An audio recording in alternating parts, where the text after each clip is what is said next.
Je suis Camille Franche-Guerrat, je suis née à Monaco. Après avoir effectué plusieurs prises vidéo sans destin positif, je vous présente ici le récit de ma démarche. Je m'appelle Camille Franche-Guerrat. Vous êtes donc au Labo de Travers, atelier résidence qui m'a été confié par l'Association de l'Art et la Métropole afin de mener des projets artistiques au sein du quartier prioritaire de la ville de Nice.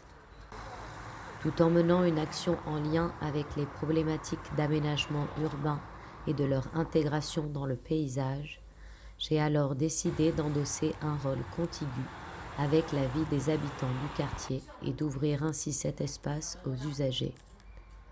L'objectif a été de sensibiliser à l'art contemporain au travers de ma pratique artistique.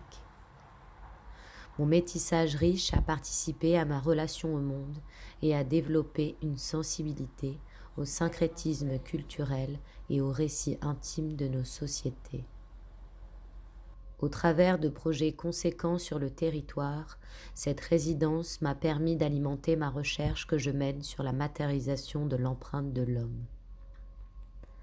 C'est pendant mes études que s'est développé mon travail d'installation que je nomme paysage intermédiaire. Pour contrer au manque d'espace au sein des beaux-arts, j'ai donc interrogé la notion de territoire en exploitant cette idée de fragmentation du réel. Fort de ce paradoxe, le bricolage, l'assemblage, le voyage, l'éphémérité et le nomadisme se sont alors imposés à moi et le déplacement est alors devenu processuel. La marche, un outil d'observation lent. La récolte m'engage dans un voyage où le libre jeu des forces de l'âme tend à constituer un corpus d'éléments. C'est ainsi alors que dans ces choses j'accueille le symbole, la trace qui sont autant de vestiges paradoxaux de la construction humaine.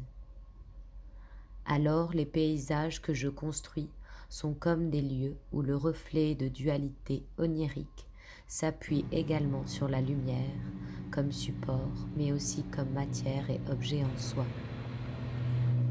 Ils sont des sortes de mirages visuels et sonores qui invitent à s'offrir plusieurs temps de regard, plusieurs temps d'observation, sans limite de frontières. Quant aux histoires qui se créent, le spectateur est laissé devant ces possibilités d'appropriation poétique, interrogeant alors un déplacement subconscient libérateur. Flâner et vivre une sorte de sensation irréelle, comme à la lecture d'un livre ou d'une œuvre cinématographique, ou tout simplement en face d'un paysage. J'ai grandi avec un père photographe amateur et électricien de métier, ce qui a suscité chez moi une curiosité de la matière perceptive autant que métaphorique. La lumière révélatrice d'une esthétique importante dont l'esséité advient, s'acquiert, offre des multiples possibilités de perception et pose alors son regard sur la théâtralité et la représentation. C'est alors qu'au travers de récits réels, de sources documentaires, scientifiques, historiques ou autres, que je rattache le départ d'une fiction.